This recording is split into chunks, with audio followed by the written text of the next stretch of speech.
Introduction. The first chapter of this book is for players who want to know just enough to design characters who've recently arrived in Venice. The later chapters are packed with plot hooks and deeper information about the setting. If you'd prefer to avoid spoilers, do not venture there. This chapter is also available for free in audio, read by the author at gamesfromfolktales.com. This is to allow your players to familiarise themselves with the basics of the setting without reading up. A note on language. This book uses English place names to make it easier for English-speaking players to look up additional material to suit their campaigns. English is a lazy language. It often uses Italian names for Venetian places. Venetian and Italian are different, related languages. I've chosen not to use Venetian place names because most players will simply translate them back into English or Italian for ease at the gaming table. It is written in Australian English. Patreons. This product was created with the support of the Patreons of the Games From Folktales podcast. If you'd like to support this project, please visit gamesfromfolktales.com or patreon.com/Timothy Ferguson. The Patreons are Angela Jordan Black, Ian F., Antonio G., Steve Parento, I'm Real, Zale, Masona, Raul Trolenque Viudas, John Robocop, Eric H., Nazim, Benjamin Gratch, The Ranting Savant, Thomas Stewart, Ben McFarland, Jason Newquist, Christopher Rindispacher, Alexander Hickman, JT, Daniel Jensen, and Dan Kassar. A note for players heavily invested in Ars Magica lore. Venice was first described as a centre of hermetic intrigue in Order of Hermes, published in 1990.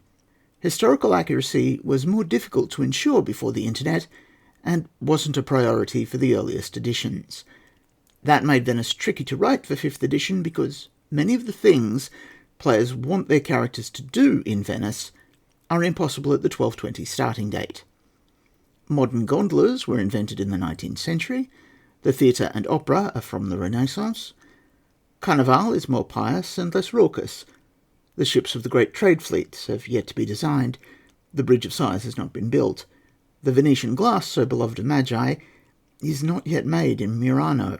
To write Venice using the same restrictions as other regional books set in Mythic Europe leaves players constantly told that the things that drew them to this setting are not available to their characters.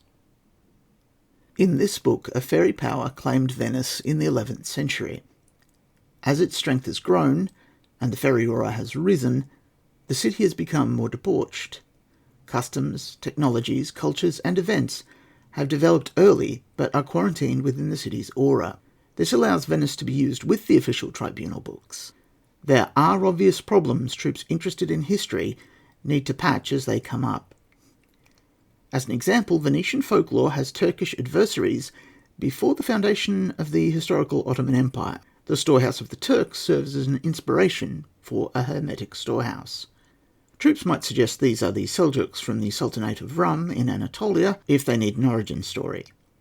It is one of the rules of the setting that characters do not exploit these repairs. Chapter 1. Who are you? At the Grand Tribunal of 1070, a redcap circulated a plea from the Doge of Venice, offering any price for the salvation of his dying wife. Soon after this, the city had developed a weak fairy aura. It has grown stronger over time, making the city opulent, confusing, and delightful. If a magus wants to live in Venice, there are rules to be broken only at peril. It is not clear which of these are simply the culture of the Venetians, and which are the dictates of the fairy power, which hides within, and encases, the city. How you must act. The city is a theatre with opulent sets. Every public inch of it is built for drama. Its centre is designed as a ceremonial stage. Churches have verandas for public exhortations. Every house on the Grand Canal has a magnificent facade. Even if it's crumbling inside, you must be seen and you must dazzle. The rule of the beautiful figure, the bella figura. You must perform. Everyone is expected to portray their social role elegantly. Jewish and Christian priests attend each other's services to learn rhetorical tricks. Venetian lawyers do not restrict themselves to the facts, but froth and gesture. Even servants and workers have the honour of their role and are costumed appropriately. A magus may be a foreigner and may be penned up in a laboratory for most of their life, but even they cannot ignore the demands of society. Failure to play your role demeans everyone around you, slighting their honour and demanding reprisal. It is wrong to puncture anyone else's facade. A person can be rich by being publicly profligate and miserly at home.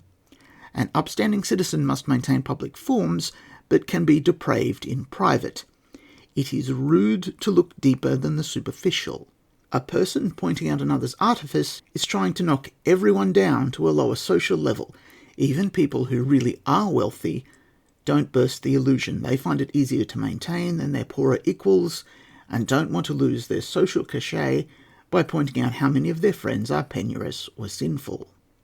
Gossip is currency in honour cultures like Venice, so you must spread rumours in private while simultaneously maintaining the dignity of your victims in public. They will afford you the same courtesy. If you do splendidly, they might try and have you discreetly murdered. You might afford them the same courtesy. If they offend you publicly, you are expected to defend your honour. You must be polite. Even heretics and unbelievers are permitted in Venice, and attacking them is both illegal and gauche. Penalties for criticising the city or her government include public torture and execution. Modesty and mediocrity. A foreign magus is expected to be more flamboyant than the Venetians themselves. Venetians of the highest social class, the patricians, have a duty to act modestly. According to the books of manners, they should not beat their servants or be insolent to them. They are to dress soberly in black robes without adornment for public duties. Their houses are never called palaces, even if literally faced with gold. They do not call attention to their luxuries when in company outside of their class. Their gondolas are black. Patrician feasts are circumscribed because attendees might conspire against the state. Even the Doge, the ruler, refuses to wear a crown. In Venice, the ruling class are vastly outnumbered by the workers and the poor. They'd prefer not to be killed in an uprising, about which exquisite and tragic songs would doubtless be sung. The poor only needed to incinerate one Doge in his palace to teach the rich that dignity matters. Defiance of sumptuary law. Patricians at their official duties are required to dress modestly. In theory, everyone else is legally required to be modest also. Their dress is regulated by sumptuary law, which beats ineffectually against the rock of the bella figura. Velvet, brocades, lace, and furs are all simultaneously illegal and common among the mercantile class. Under law, if you see a servant wearing silk, you may take their clothes. In practice, no one does. The point of the law is to stop the poor loathing the rich, but merchants often have a sneaking suspicion they'll get away with showing off, so they do. Doing illegal things that irritate the patricians produces a naughty frisson they enjoy. Sumptuary laws are fiercest when the state is in trouble. Silk clothes are put into careful storage after battles are lost, during plagues, or while there is flooding. The rule of the honour of the Serenissima. You must keep faith with Venice. No one may betray the city. A subtlety to this rule is that you may not defame her.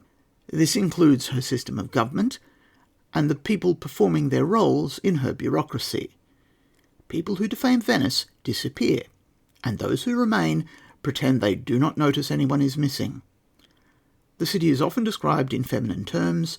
Chivalric respect for ladies is invoked in her name. Fleeing Venice will not save one who besmirches her honour. Venice's ambassadors to foreign courts on appointment are given a box that contains a bag of gold and a vial of poison. Paying assassins is so expected that it is merely a line item in the expenses they report at the end of their tenures. You may, of course, kill for her honour without taking any money. Perhaps she likes that kind of thing. The rule of masks. You must gaze no deeper than the mask. During Carnivale, a person in a mask is to be treated suitably for the mask. The wearer may remove their mask, but others may not. The wearer may not be held publicly responsible for what is done while masked, provided they are plausibly not the masked person. This is why, as an example, you may not gamble while masked. No one could collect your debts. It is important to note, however, that a masked person embarrassing the Doge will, if identifiable, probably be beaten by shadowy men in the dark hours. Such unfortunate coincidences happen in the city. In Venice, even supernatural forces obey the rule of masks. During Carnivale, demons and fairies freely walk the streets. People hope and act as if the monster dancing at their party is just a mortal in a magnificent costume. Magi with the gift are treated courteously, however their viewers may feel. Some daring souls have donned supernatural masks and gone into the cafes of demons and the sunken labyrinth. A few have even returned. The rule of broken time. You may not untangle time. The constant fairy influence in Venice has made the city's history incomprehensible. Inhabitants often discuss future dates as if they were long past. One clear example is found in the backstory of the ambassadrix from Torcello. She sought out the powers of hell after her exile during the Quirino-Tiepolo conspiracy. She remembers that happening in the year 1310. Characters pointing out that by her own account she is yet to be born are treated as idiots not only by the ambassadrix, but by everyone else. Clearly, the conspiracy happened. Why else is the Tiepolo Palace now the city's slaughterhouse? Why else the annual processions to celebrate the failure of the coup? How else could there be a widowed ambassadrix? Saying it hasn't happened yet, or might not ever happen, fails to deal with reality as it is. Where you live. Magi in Venice live in covenants, but the way these covenants are housed varies by saga. This section offers options to discuss with your troupe. Storehouse. In this style of covenant, all of the Magi in Venice live together in one supernaturally large building, much as some of the Turkish merchants only live at the storehouse of the Turks in a legal sense. Some of the Magi may live elsewhere and simply keep their laboratory at the storehouse of Magi. The fairy powers that rule Venice can feel it when magical orders arise elsewhere, and it is safer not to antagonize them. The storehouse of Magi is an unmappable place. Constant use of magic there, combined with the ceaseless pressure of the surrounding fairy aura, have created a Regio. It is superficially a 5-story building containing accommodation for all the Magi who live in Venice and all those who visit. Once inside, it is broken into apartments that, because of the odd nature of the Regio, repeat themselves on multiple levels of reality. Where the storehouse of Magi is varies by troupe. It might be hidden by the Shrouded Glen and rest on a similarly obscured offshoot from the Great Canal. It may be walking distance from the Rialto market, or the Merceria, the streets of vendors. It may be in a hidden quarter of the Arsenale, the largest factory in the world. As an alternative, troops might place the storehouse elsewhere in the archipelago. Giudecca, historical home of strangers to Venice and just outside some of the city proper's laws, might suit. The odd culture of Murano, based on merit and chemistry, may be the result of hermetic interference. A lost island, or abbey, is also possible, allowing the storehouse to become a Gomengastian edifice. Neighbourhood. A neighbourhood, a campo, literally a field, contains all the houses and shops that surround a courtyard, including the well, the apothecary, and possibly the church. In this variant, each covenant has a hidden neighbourhood. This sprinkles the city with places that can be wandered into accidentally but never deliberately found again. In this version, the Magi usually live in the largest casa facing the major canal, and the coven folk live in the less splendid houses that make up the rest of the neighbourhood. It's the equivalent of having a covenant surrounded by a village in the Venetian context. Many hidden neighbourhoods need a mappable point outside the Shrouded Glen. To do otherwise either requires the whole neighbourhood to be part of the annual recasting of the ritual, or for many people to never leave. A neighbourhood can't be cut off like this because its economy depends on the rest of the city. There needs to be a path to get supplies into the neighbourhood. In Venice, this is more urgent than in many cities. Seawater sometimes fills the wells, so that daily deliveries of water are necessary. It's often convenient for the church to be the mappable point. Most Venetians are Catholic and visit church regularly, either for religious reasons or to socialise. Priests are elected locally. They are poor and dependent on patrons. This makes them easily controlled by the Covenant. Monastery or nunnery. There are many monasteries or nunneries in Venice, and the church is uniquely impotent here. As an added level of security, the characters may claim membership of a distant church over whom the local bishop lacks any authority. The Greeks and Armenians, for example, have substantial churches on the islands. These are left alone except when they, again as an example, project Satan's dreams onto the clouds. In the Venetian social system, most upper-class women become nuns. Young ones do this to save their family a dowry. Widows often want to retire from the world. Many men also become monks. The church has little control of what happens in nunneries. Few are as the bishop desires. He objects to their luxuriant lifestyles, male servants, and tendency to dress as men and sneak out. This is especially common during Carnevale. He can't object to the nuns sending the Pope letters begging for holidays from their seclusion because the Pope has agreed and given them vacations from being nuns. It's not often that nuns bar their gates and throw rocks at the bishop's representatives, but it has happened at St. Zachariah, the most prestigious of all the nunneries. After one such siege, a large, angry chunk of the Senate asked the bishop to explain why he was bothering their sisters and mothers. His explanations, that they were having fistfights, refusing to follow the rule, ignoring services, flaunting Catholic dietary restrictions, and dressing as they liked, were not considered convincing. How dare he say such terrible things about the jewels of Venetian womanhood? How dare he defame their families so? People saying that sort of thing should be quite careful about not falling into a canal some dark night. Apologies were swiftly made. Lost Island. A lost island occurs every few decades in Venice. The islands of the lagoon are low and flat, so in great storms some of the islands submerge. At such times a group of magi can shroud the island and claim it as their own. If the island is close to a major shipping lane, this would be inadvisable, but there are nooks and crannies in the lagoon where an invisible navigation hazard would not be noticed. This option is most similar to isolated Covenant play in other tribunals. The lagoon is only 73 feet deep at maximum, and in many places is tidal. The rules for creating islands in transforming Mythic Europe could be used here. Some hidden covenants have a valet, a single-roomed fishing hut on stilts, just outside their shroud, so that redcaps have a navigable point to seek. There are hundreds of normal valli in the lagoons, hiding this extra one. School. A school is formed when a guild and a saints cult merge. The largest are governed by appointees of the state. There are 5 grand schools and hundreds of little schools. Some of the little schools are based on nationality. For example, most Greeks are members of the Greek school, which supports an Eastern Orthodox church and various festivals.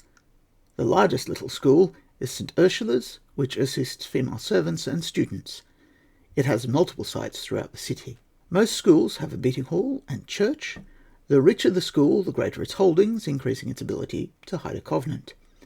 Hiding within a school places the covenant in close contact with the economic and political well-being of the Venetian working class, or one of the ethnic minorities.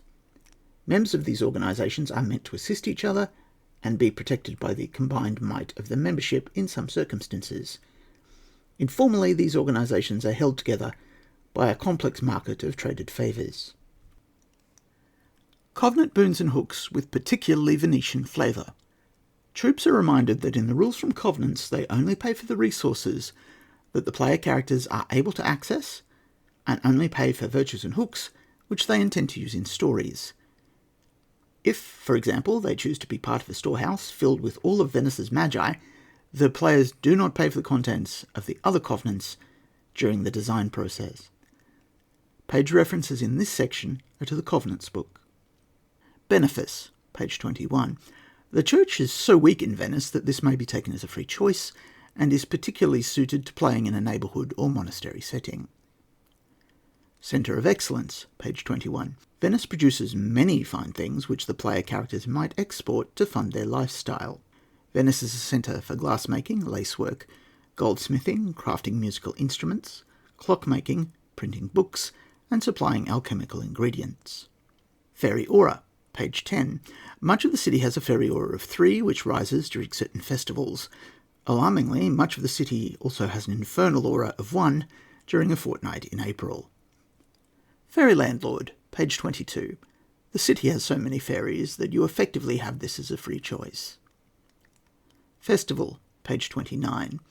One of Venice's many festivals has a disruptive impact on the player characters.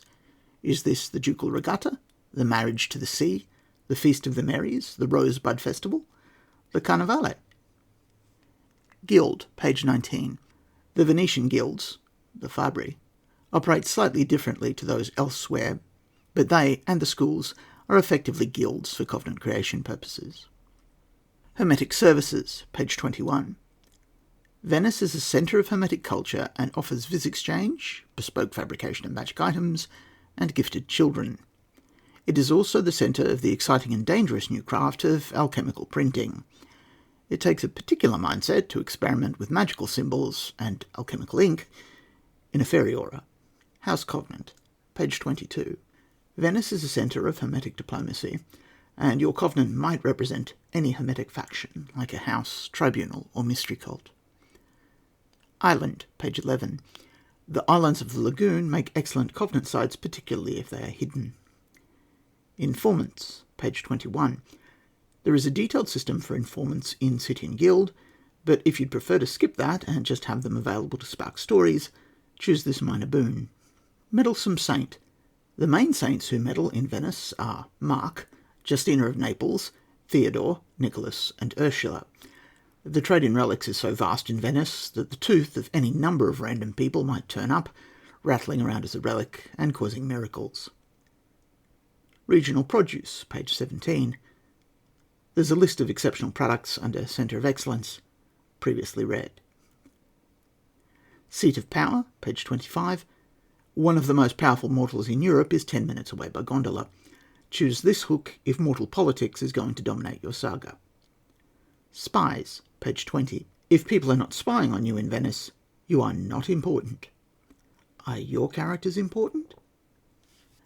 Venetian companions and grogs. Every leading character needs a retinue of supporters. In other parts of Mythic Europe, these are often armed guards. In Venice, their roles are more picturesque. Companions are easy to hire. In Venice, the people, populari, make up about 90% of the population. These are labourers, artisans, and foreigners. 6% of the population are citizens, cittadini. These are the people whose fathers and grandfathers were born in Venice and were not labourers. Many public service jobs are filled with citizens. The remaining 4% are the aristocracy, the patricians. The names of the patricians are inscribed in the Book of Gold, and no new families have been added in quite a while. How long ago that was is clouded by the fairy aura of the city. Patricians are trained in the bow, sword, and lance, and may participate in jousts on St. Mark's Square. They may act as ship captains at a startlingly young age by the standards of other nations. This teaches them leadership. Eventually, they might serve in the Senate. In the highest social class and in the aspiring merchant class, it is common for only the oldest son to have children. The younger sons often do not marry and give their estate to their nephews. The daughters may marry, but over half of them retire to nunneries. People who do not want a life of quiet luxury or the penurious pretense of quiet luxury rebel against this system. This makes it surprisingly easy for a Covenant to find patrician companions with a wide variety of skills. Finding ones who won't gossip about what the Magi are doing is, alas, more difficult. Cicisbeo. Social status, free, requires another virtue that grants status. It is a social requirement that notable women be accompanied in public by a chaperone. Footmen and maids may serve this function on a daily basis. It is also considered honourable for a gentleman of similar status, or of particularly good looks and rare wit, to accompany a woman on grand social occasions as though her servant. These men are by preference charming, handsome, and extremely gay. The cicisbeo often sits behind his lady during entertainments to whisper amusing observations. These whispers are said to sound like cicisbeo, hence the role's name. One of a husband's duties is to make sure his wife has a respectable cicisbeo. Jealousy concerning the cicisbeo is seen as insecurity, a sort of despicable weakness about which people should gossip. Note that the husband is often acting as the cicisbeo of a woman, not his wife. It is considered usual for the husband and cicisbeo and the wife and mistress to have a relationship almost like siblings. In some instances, they even cohabitate. Technically, no one has sex in these relationships. For a participant to suggest so smacks of jealousy, which is pitiable. That being noted, some church scholars insist that there are long-term affairs hidden in these relationships. They hint at polyamory in various configurations. They suggest that some gentlemen see rather more than a fraternal friend in their wife's in-house companion. To publish such opinions is shameful, so they are often published anonymously. Good society sees this an example of the depraved fancies to which celibacy can drive monks. If people were having dubious sex, then the wrong parties would be committing melodramatic murders, and that hardly ever happens. Well, it hardly ever happens officially. Acting as cicisbeo is a useful disguise for a shield, grog, or companion. Majordomo. Social status, minor virtue if literate, often used as a disguise for other virtues. The chief servant of a house may be used by a family as a trusted agent of business. As these characters are older, they often lack the physical vigour for brawls. They are, however, shrewder than other servants. Many covenants appoint an autocrat to deal with social interactions impaired by the gift. It is easy for autocrats to allow themselves to be mistaken for majordomos. Tolomazzo. Social status, free. A tolomazzo is a tour guide licensed by the Venetian state. Tolomazzi provide various services, originally to pilgrims who stop at Venice on their way to the Holy Land, but more recently to those who have come for Carnevale. They act as money changers, guides, and interpreters. Tolomazzi help find accommodation, refreshment, special purchases, and transport. They generally receive a kickback from the providers of these services. The licenses for the Tolomazzi are renewed periodically by a city magistrate. His duty is to ensure that the honour of Venice is magnified by the stories which travellers take home. He knows that it is inevitable that the Venetians fleece visitors, but egregious behaviour might ruin the steady flow of pilgrim gold for everyone. He has few legal rights beyond cancelling licences and prosecuting people for petty crimes. Informally, making him look bad at his job is an offence to the city's honour, his honour, and the livelihoods of the other Tolomazzi. Certain forms of rough justice are to be expected. Player character Tolomazzi should be designed as companions because their linguistic skills require too many design points for grogs. They have high area law scores and are duty-bound to the magistrate. Grogs. Rich Venetians live in fraterni, intergenerational family groups who share a single large house and a pool of servants.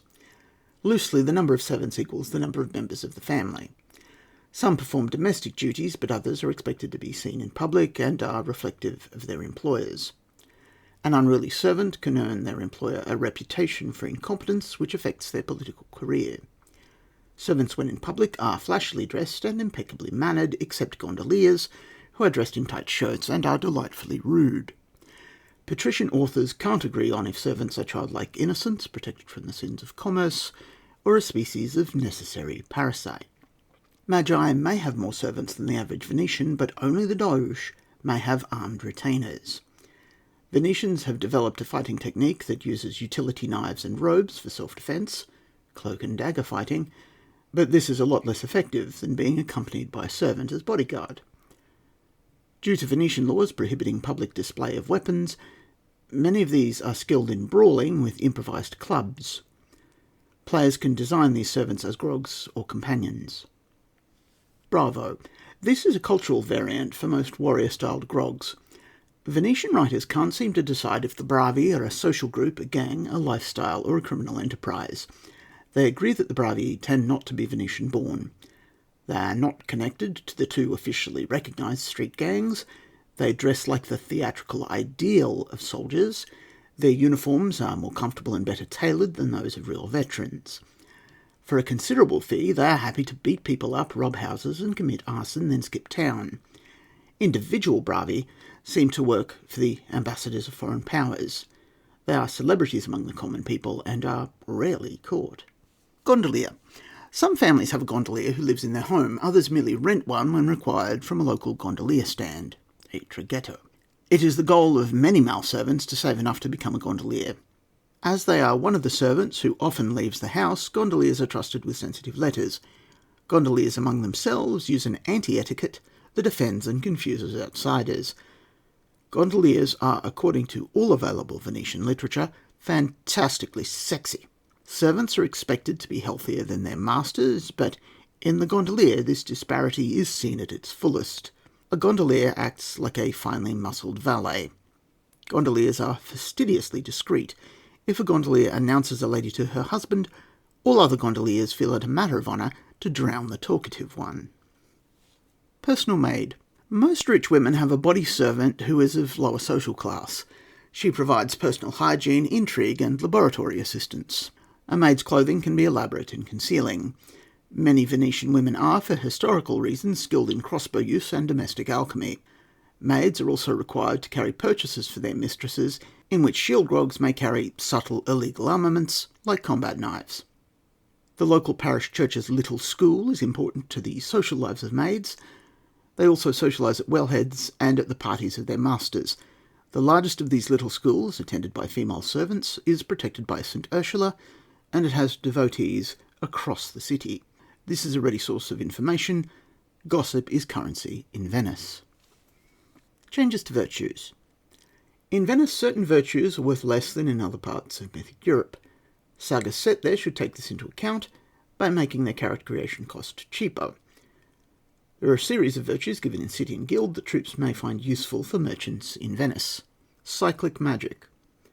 Magic based on the cycle of the tide is as common in Venice as in other coastal cities. There is also a variation in seasonal cyclic magic based on the acqua alta.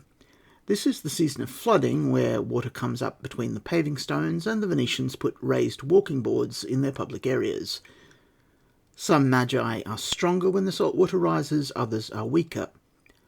This is not always linked to the Creole and Perdo forms, but it is a stereotype among the Venetian coven folk. The Aqua Alta affects many folk magicians. Their curses are stronger at one time, their cures stronger at another. Glassmaster or Glassmistress. This is a variant of gentlefolk for the ruling class of the island of Murano. These are the keepers of the secrets of glass-making, which are passed down through families. Their families are considered noble and permitted to marry into the highest levels of Venetian society. They personally are permitted to wear swords in public. They are free of the demands of Venetian mediocrity, although they have their own Byzantine etiquette. They are required by law to take 5 months of vacation in the summer. Glassworkers may never leave Venetian territory without written permission from the Senate. An absent character is given a first warning to return by letter. This is delivered only after the 10 have arrested the artisan's family and questioned them about the absent person's location and intentions. If they still refuse to return, the local ambassador hires assassins. If that fails, the Senate is not above bribing senior nobles and churchmen in foreign countries to apprehend the missing glassmaker. Some glassmasters of great renown pass their secrets and glasshouses to their daughters. Their trade is of such importance that these glassmistresses are free of virtually all of the societal limitations of their gender. They are free of the binding financial constraints of the fraterni, if they wish to be, and some wear swords in public. Clerk. Many of the citizens who work in Venice's bureaucracy are clerks. Gentleman or gentlewoman. Patricians who are not the heir to their fraterna are effectively gentlefolk. Many have the poor floor to reflect the penny-pinching pretense of wealth, or poor relations with their elders who control the fraterna's money. Knight. Free choice. Knighthood is a foreign idea to the theoretically republican people of Venice. There are only two local orders. The Knights of San Marco are virtually all foreigners who've been honoured by the state. Membership of the Knights of the Golden Sash, the Stola d'Oro, is granted by the Senate to Venetian men who have served in foreign courts and been knighted there. The rank of knight plays no formal role in the government or warfare. Patricians who are noble and are similarly trained in combat are socially superior to knights. Knights have no right to carry weapons, save on some state occasions. As a minor mitigation, no one expects knights to do military service or pay feudal dues. Foreign knights are essentially tradesmen in Venice, providing violence as a service. There are two exceptions to this. They are the personal bodyguards of the Doge himself. They have the money, equipment, training, and social cachet to be treated as something other than merchants. Maestro. This virtue was introduced in Art and Academe, page 133. It allows craftspeople and performers to create magical works of art. These are found among Venice's guilds. Many work in paint, cloth, and glass. There are, however, also creators of masterful musical instruments, shipwrights, and barely possible clocks. Tantalizingly, there may be a maestro of printed books hidden somewhere in the Rialto. Mendicant friar. Oh, you mean beggars. That's a minor flaw. Outsider. This flaw is not common in Venice. Your nation can be at war with the Venetians, and so long as you keep buying and selling things, you, personally, will be fine. There are laws restricting the Greeks, Germans, Turks, and Jews to particular residences, but unless you want to play a character who is repeatedly harassed, you can't take a flaw for being an outsider in Venice. Outlaw. A lot of people come to Venice to reinvent themselves. You may only take this flaw if you have wronged Venice itself, and then it's a major flaw. This is because Venetian justice is a lot more determined than feudal justice. Other judicial systems don't hire assassins as a matter of course. If you have a criminal past that's going to haunt the character, enemies or dark secret might suit better. Patron. A common variant of the patron virtue in Venice is the godfather. The best man at a couple's wedding acts as a godfather for their children, and it's his job to say the words of the baptism. It is vital he not get them wrong, so the priest and midwife coach him through them word for word. Stumbling over the words grants the second sight virtue, which Venetians consider, at best, a mixed blessing. The godfather is responsible for the upbringing of the children if the father dies, and often works to push them through the obstacles of life. Priest. Free choice. The church in Venice is impotent when compared to the rest of Catholic Europe. It lacks the wealth of large lands, its senior ranks are more loyal to the Senate than to Rome. It's common for priests to beg alms of their parishioners, and for rich families to have a priest of some type on staff for clerical work. These priests aren't necessarily even under the jurisdiction of the local bishop. It's perfectly normal for a rich family to have a priest who is, officially, not a servant, but who is paid a wage, lives in their house, and follows their instructions. Props. If every Venetian is to play a role, then they must have properties to suit. Houses. Rich people in Venice live in palaces, which they are careful to only call houses, casa. Most have multiple stories because land is scarce in Venice. Rich families live multi-generationally in a single house. More distressed nobility live in houses split into rented apartments. Many houses are well maintained on the side facing the public and a little dilapidated inside. This is one of the reasons why many of the richer sort entertain at restaurants. The other is that large private feasts annoy the secret police, who need to both spy on the participants and be disappointed when no one's foolish enough to plot treason at table. The roof of most great houses is a female-only space called an altain.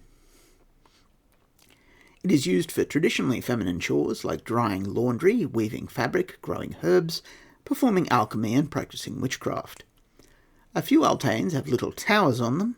This allows the inhabitants to know which ships have come in faster than their competitors, but it also increases sight range. Gondolas. A gondola is a boat used to transport small numbers of people. The patricians have passed laws to demand all gondolas be black and without ornaments beyond the metal fittings on the bow and stern. The most common shape for these fittings has 6 metal teeth on the bow, representing the regions of Venice, and 1 tooth on the stern, representing the island of Giudecca. This style is so common that even the patricians approve.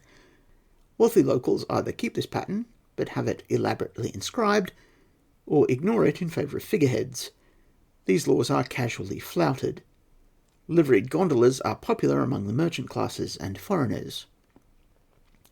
Gondolas have small tents, felzes, which protect passengers from the weather. Some are removable.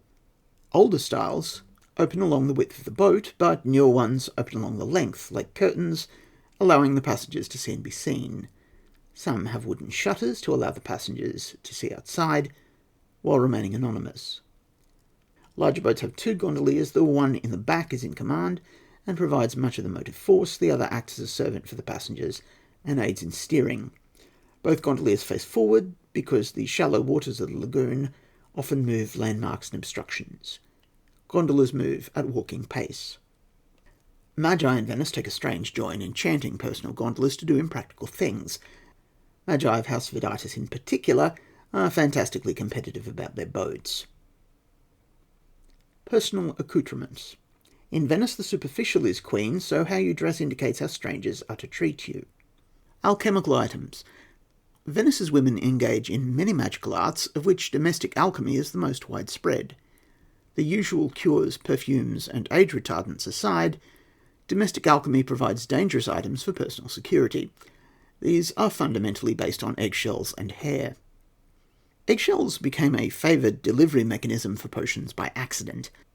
During Carnivale, a harmless or even flirtatious prank is to fill an eggshell with rose water and fling it at an interesting target. These evolved into confetti bombs and, more maliciously, eggs filled with ink to destroy costumes. From there was a simple step to creating eggs that had noxious potions inside. The eggshell is either strengthened alchemically or replaced with glass. Shattered eggshells are not dangerous, but throwing glass at people is illegal. The ancestresses of Venetian women had been using alchemy on their hair since before the Republic was founded. During the siege of Aquileia by the Huns, which eventually caused the flight into the marshes, the ropes of the defending siege engines broke. They were replaced with ropes made from women's hair of supernatural strength. In modern Venice, some alchemically inclined women can spin their hair into string with incredible breaking points. This allows the creation of elaborate machines like tiny crossbows. A limiting factor is that each of these machines innately contains an arcane connection to the donor of the hair. Clothes. The people in Venice wear role-related uniforms so that strangers know how to treat each other. Dyes are expensive. Patrician robes, which use black, are more expensive than common clothes. The most popular colour among the population is sky blue. House Yarburton takes full advantage of this.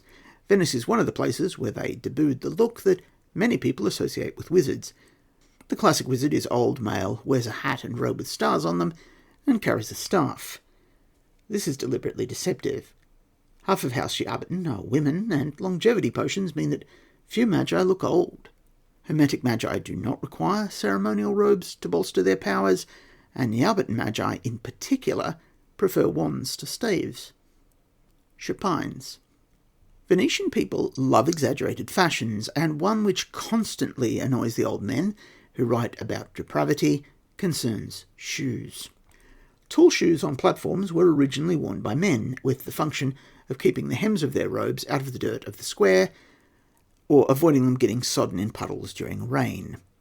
The feminine response, the chopine, is a platform sole of height that varies with fashion. Some pairs are 18 inches tall and require a maid to walk on either side as a sort of living crutch.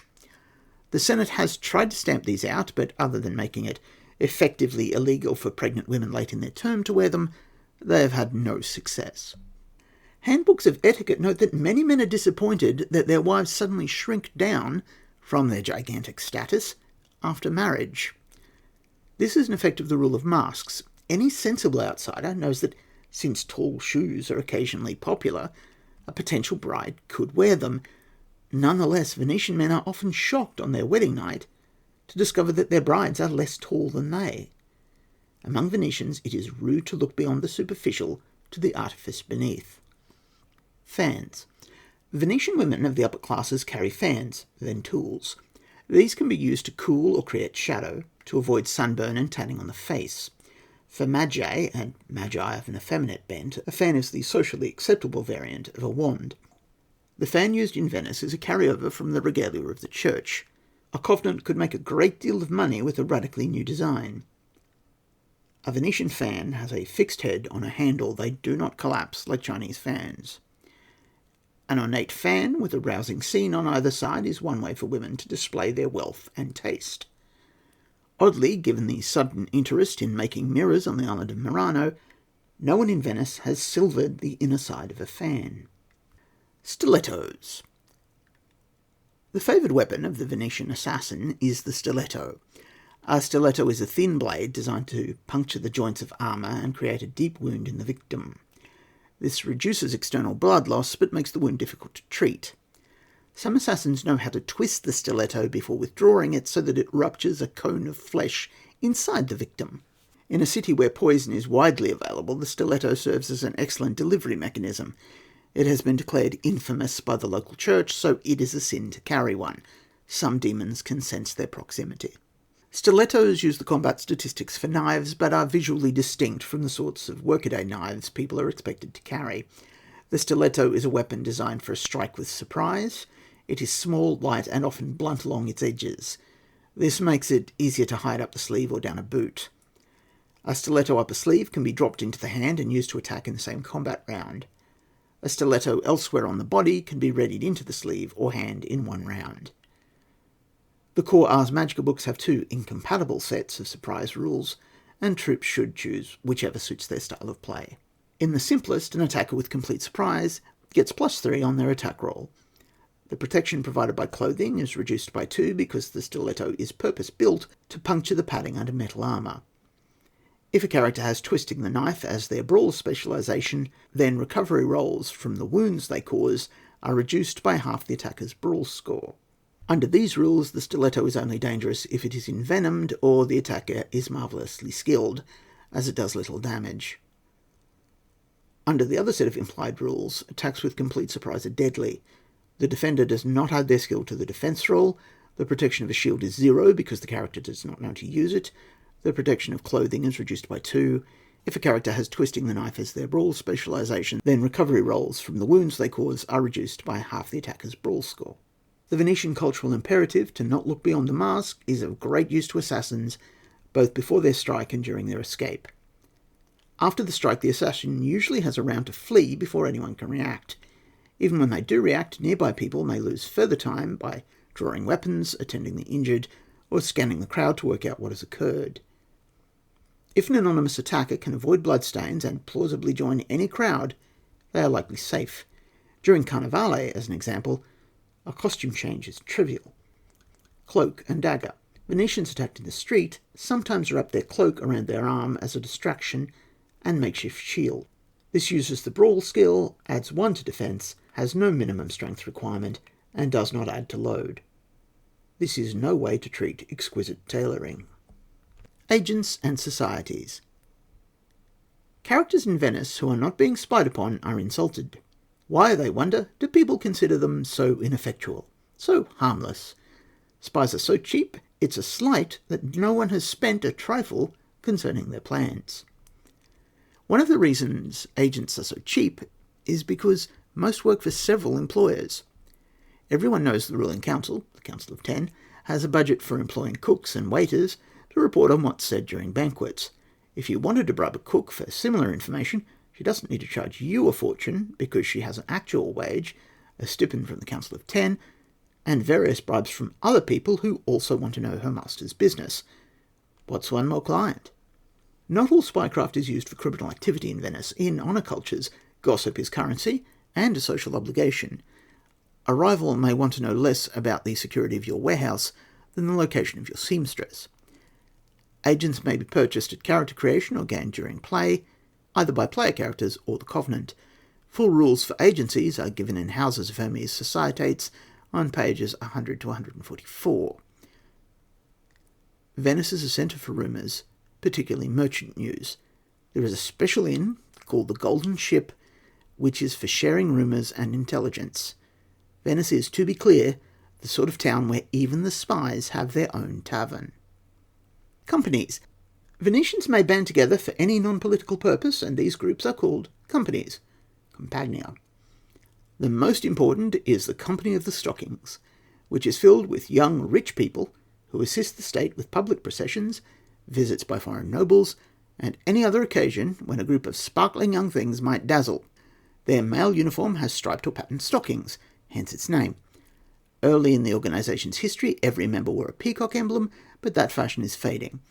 Most other companies are a sort of social club that provide insurance, although Venice has free basic health care. Even rich people catch diseases, so they try and avoid the poor getting sick.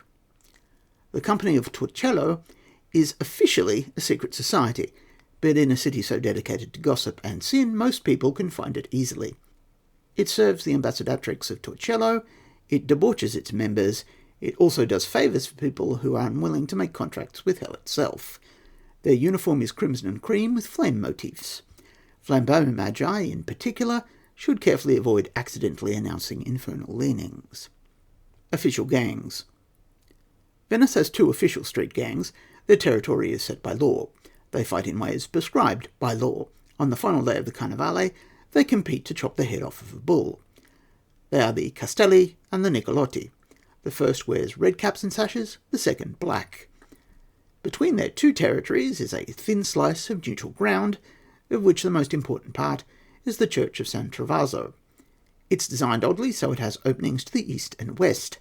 This allows the 2 groups to worship together, but not intermingled, and to negotiate on neutral ground. The state knows that gang warfare can rip apart the fabric of the city, as it has done to some of those on the mainland. It ritualizes the violence between the 2 groups to prevent it getting out of hand. It lets people blow off steam in the winter. It prepares young men for the rigours of combat. It means that if there is ever social unrest, half the city is likely to be on the state's side. Some people think the division predates Venice itself, and that the ancestral immigrants came from 2 rival towns. Regardless, the state thinks having precisely 2 official street gangs, one for the west and one for the east, is the best way to deal with this. People from the 2 gangs are always falling in love with each other. This causes drama. If the fairy aura gets high enough, it causes musical drama. The stage. The central stage of Venetian life is the square of St. Mark, the piazza. There is only one square. All other courtyards are called fields, campos. This is the site of the Ducal Palace, where the Council of 10 and Senate meet. It includes the most splendid church in Venice, St. Mark's Basilica, where the rituals of state are performed. In the square, society people promenade and take refreshment, except on those days when processions or celebrations fill the space. The Rialto, the centre of the city's trade and banking, is connected to the square by a street called the Merceria. This is where some of the strangest shops in Europe can be found. Each of the lesser streets around the Rialto has a craft or good assigned to it. Which street holds which product changes over time as they become more or less profitable and politically connected. Printing, for example, is taking a lot of space recently, pushing other trades further from the Rialto. Sex workers are licensed and at the Rialto's very edge. The city is divided into 6 districts, each with their own character. These are surrounded by a cluster of islands. Each of these has a purpose. From Murano, where glass is blown, to San Michele, where bodies are buried. There is an island for lace-making and an island for the ill. One island has the world's finest cartographers, and another trades in souls. The other players. The city is ruled by the Doge, an elected duke. He is supported by the Council of 10, who were a conspiracy of autocrats until they became the government. These are appointed by the Senate, which is an interlocking knot of the great patrician families of Venice. The law is enforced by local gangs and 2 police forces. Venetian justice is either theatrical and public, or silent and private, and each layer of government has people who can provide either variety. New characters know little about the supernatural forces which wait beneath Venice's facades, but rumours give them a place to start their explorations. The Venetian church is the weakest in Western Europe, forced to beg its sustenance from the state and the people. The island of Torcello is infested with demons, and it has a treaty with Venice. Its ambassadrice is often in Venice, and her clerk is often at the Rialto, or square. The most powerful hedge traditions are based on elegant witchcraft and domestic alchemy. The craft guilds practice many almost magical traditions which, in one way or another, are all gifts of the sea. Your saga may vary.